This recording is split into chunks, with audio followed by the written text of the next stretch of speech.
Hey, so I still don't have a catchy intro. Don't judge me. I had some questions, comments about pulling fiber from my other video that I did about the what I say, the good, bad, the ugly of running wires through, or network wires through an existing home.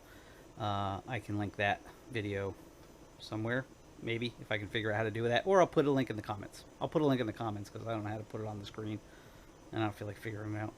I'm sure I can though. Um, so yeah, questions about pulling fiber, and so let's talk about pulling fiber. And again, this isn't like how to. None of, hopefully nobody uses my channel as a how to guide, because it's really about how I screwed up, and I'm going to show you how I screwed up. So maybe hopefully you don't screw up if you're trying to do it yourself. And I recommend trying to do it yourself. So yeah, so let's swing over here in the shop here, because I have some demo stuff. This is for another project. That's a rib. We'll pull that over to the side. That's for that project. I'll do that project too. My fireplace is on a mechanical timer, and it's ticking, and I don't like it, and I want to set it up with a digital timer. Videotape that as well, and put it on the channel. So these are the things I have to demo. This is obviously the end of the fiber that I wrecked. This was a $300 mistake that I made, and I'll show you. And I just have a little thing here as a demo, and a couple other things. So let me rig this up so that I don't have to hold the camera, and then I will show you the problems that I had when I tried to pull my fiber, and hopefully you can avoid them. I think this is set up. I'm probably not in frame, but that's okay. I'm not in the important thing here. So I got a little demo set up here about my issues when I pulled the fiber. Let me open this up real quick. I probably should have already done this. Hopefully this is all in frame. I don't have a little monitor on this stupid GoPro, so I don't know what's in frame half the time. Anyway, let's open this up real quick.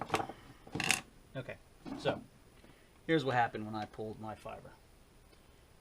I came up with a great idea. I ran a, this is not the same size, I ran a 1-inch conduit underground with 90s on each end. And then I figured I would pull my feeders for my electrical. The ground's not here. There would be 3 of these. My feeders for my electrical that I ran down the fence line. I pulled feeders, I don't know what this, double aught, double aught, whatever. Because I had a very long run, so I didn't just use 12-2 or whatever. But I pulled feeders out there and then switched it over to Romex, or outside. It's actually outside cable, even though it's inside a conduit the entire distance. So I know that you're not supposed to pull, or you shouldn't, as a good practice. It's code as well, but as a good practice, you shouldn't pull low voltage and high voltage in the same cable, or network and high voltage in the cable. With the off chance that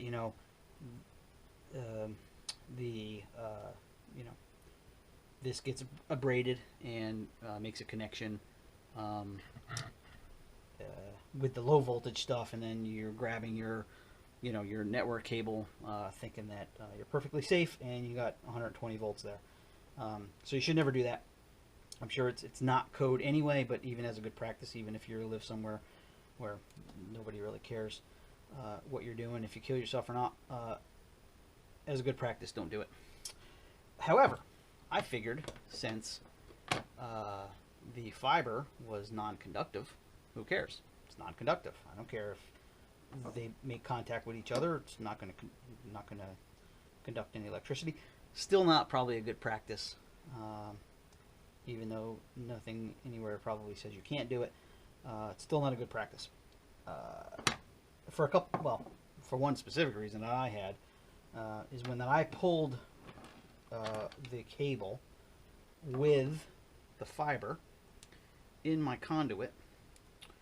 What happened was 2 things. Well, I theorize one of 2 things, or both of 2 things happened. Either the fiber got pinched between the feeders, and destroyed the jacket and the fiber, Or let's pretend I don't have a sweep. I don't have a 90 degree. Let's pretend this is a 90 degree, a cutaway, an invisible 90 degree, if you will. When I, pulled the wire, what also could have happened was that the fiber got pinched, either got pinched between the wires, or, again, pretend this is an invisible 90 coming up through here, got pinched between the feeder and the 90 as I pulled it, right, up the thing. So that just shredded the fiber, just shredded it. And again, on the other end, I got the fiber came out, but it was just shredded, and then I had to cut it. It was a $300 mistake.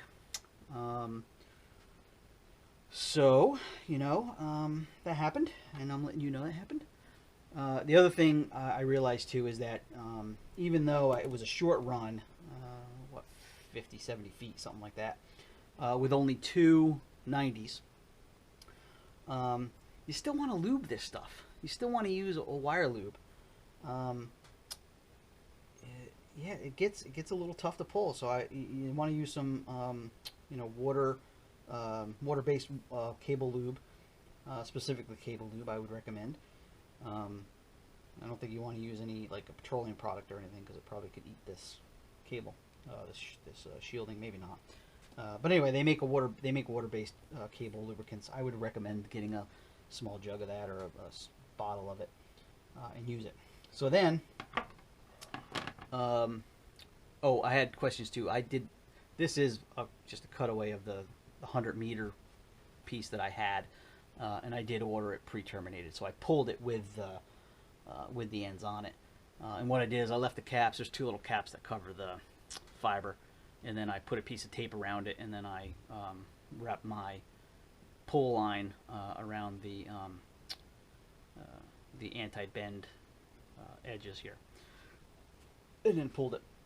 So what I wound up doing was once I shredded it inside the other one, and this cable was already pulled all the way through, there was really no way to pull this through at that point, because then this is all kind of like wrapped up inside the pipe, and I probably would have had the same problem had I tried to pull a second one in the same thing. I probably it could have done, who knows what it's doing in the pipe. It could have done something like that, and you get enough of those kind of things in the pipe, you're not going to be able to pull it, and then you're going to pull the end off or shred it like I did.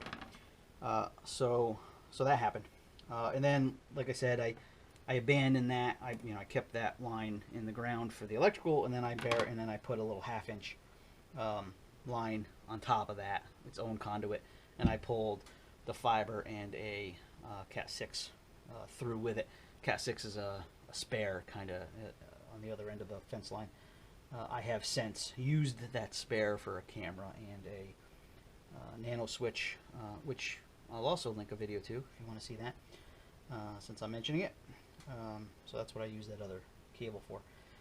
The other thing I wanted to warn people about is if they're trying to pull with the ends attached with a pre-terminated cable, you get some smaller lines like this. This was the 90 that went into the bottom of my waterproof ventilated enclosure that I have outside. I think that's in a video too. I'll link that, I guess, or try to. I don't remember if that's in a video or not. I think it is. I'll try to link that as well, and I'll link that right to where it shows the cabinet, because I think that's like a 20-minute video or something. So while I checked this, I measured this, right? So I measured it, and I said, okay, it's under a 1/2 inch, so 1/2 inch, a 1/2 inch. So it's under a 1/2 inch, and a 1/2 inch line, 1/2 inch conduit should be fine. If you have a tight bend, it's not. There's no way you can get this chunky thing around a tight bend. I mean, I'm pushing on that pretty hard. Maybe you could do it. I lied. Maybe you could. No, I don't think you can do it.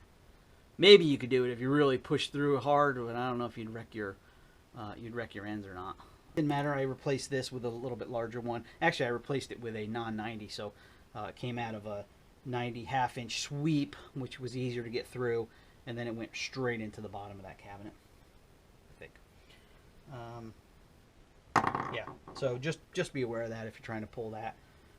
With that, it's going to be almost impossible to get that bend through.